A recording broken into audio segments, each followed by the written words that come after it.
Trump peyamekşi bo Suriye şand u got ku birez u hürmet ligel kurdan tevbigerin.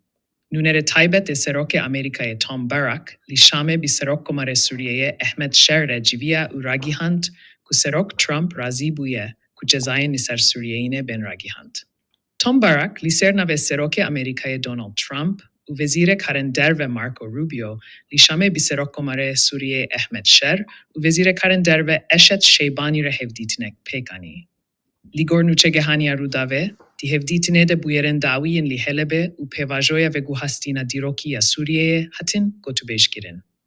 Barak di daxuyani aswede diyarkir ku Trump ve gave veki derfeteke giring dibine jibo Suriye'ye ke nu ya yekkirti ku te de hemu pekate. Ereb, Kurd, Durzi, Şiristiyan, Elevi, Uri, Urin, ben derman kirin, u beştariya van adisazin evlehi, bire ve biriye de var mısıkerkir.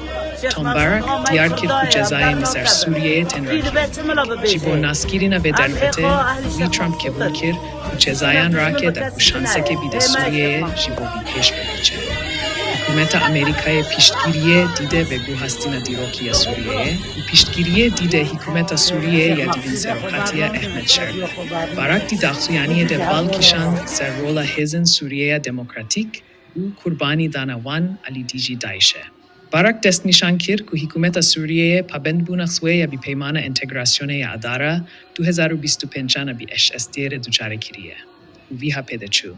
Ev peyman çarçoveye ke peydadike jibo tevlikirina hezen şitestiye dinav saziyen niştimeni de. Bi avayeki ku mafen kurdan bi parezu yekiti u serveriya Suriye'ye surt bike.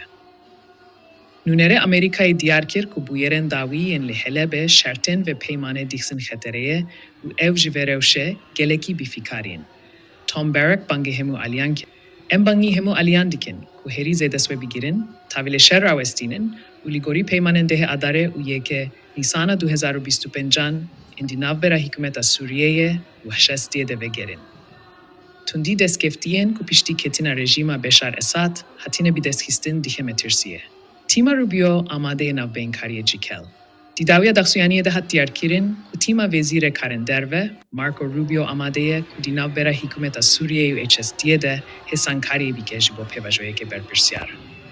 Entegrasyone. Hatta keskirin ku armanç Suriye'ye ke yekkirti ve diye karteşa niştimani u server ku tede vekevi, dadmendi u derfet ligende jibo hemu bebin.